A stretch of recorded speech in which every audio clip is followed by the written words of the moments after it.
school is almost back in session, and that means it is time for some back to school shopping. We have our money teacher, Mariel Amador, here in studio this morning to give us a little chat about how to get ready for the school year on a budget. It's good to see you. Thanks for coming in this morning. Thanks for having me back. Yeah, absolutely. Let's talk a little bit about you, because you are all about money and finances and things like that, and you like to help people kind of find their way. I love to do that. Yeah. I feel like it's my life's calling, to be honest. Absolutely. And today we're focusing on back to school because it is a very tough time for a lot of people. So what is your biggest tip for parents who are going to be doing their back to school shopping? I have two. One of them may not be useful for this year, but moving forward, I would have a parent do a rough estimate of how much they tend to spend every year, and then divide that by 12, so the number of months in the year. Every month, squirrel away whatever it is, 20 bucks, 30 bucks, so that when back to school shopping comes, you already have a little chunk change in there to get you started. And then my second tip, so I don't know if you know this, but I'm actually a former public school teacher. And so my second tip is more around involving the children, in making those decisions when there is a limited budget.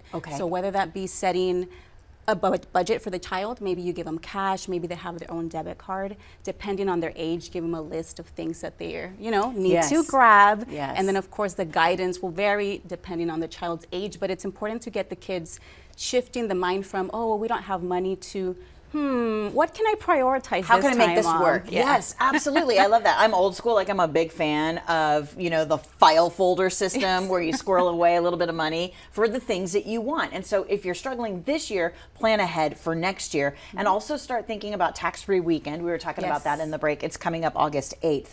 What would you tell a parent with a limited budget? Like, are there resources that they should be checking out? There's a lot going on right now in San Antonio. There are a lot of different backpack giveaways, and those backpacks are stuffed with school supplies. So you can look up some resources near you for those giveaways. And then the other thing that I want to share with parents as a former teacher is that your school counselor will always be the point of contact when you are looking for resources, whether that's school supplies, maybe even uniform. And if they are unable to provide that for you, they can connect you to a resource that can. So that's another great resource parents should know about. Okay, yeah, there are a ton of resources in San Antonio right now. A lot of businesses are doing backpack giveaways, like you mentioned. All you need to do a little Googling. And I know you've got a spot on your website too where people can go as well. There are a lot of people that are willing to help. Let's talk about planning for the future. So let's say we've got new parents, their kids are still young, and they want to start, putting money away either in a savings account or in a money market account. What are your suggestions for saving for education?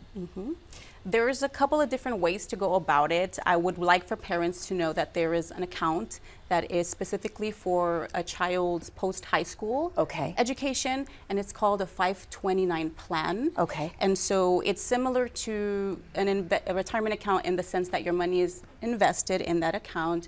But some parents, as soon as baby is born, open this 529 plan. They set baby up as the beneficiary as soon as they get their Social Security. And then again, when the time comes for that child to, whether they go to vocational or college, they already have a pretty decent chunk of change in their saved. Absolutely. And I know it sounds daunting in the beginning because it's always hard to put money away, but in the end, you will be so thankful that you did. It's very helpful. And some final tips for parents on back to school shopping.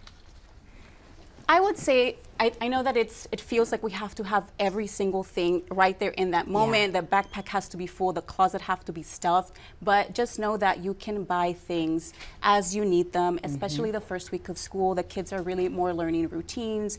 My last recommendation would be reach out to the teacher, see what do they absolutely have to have that first week, and anything else you can get as you're able to. Absolutely. All right. You still have time to plan ahead and do a little searching for some resources if you do need some help. And of course, we've got some of those resources for you online. Mariel has a great website where you can get all sorts of information.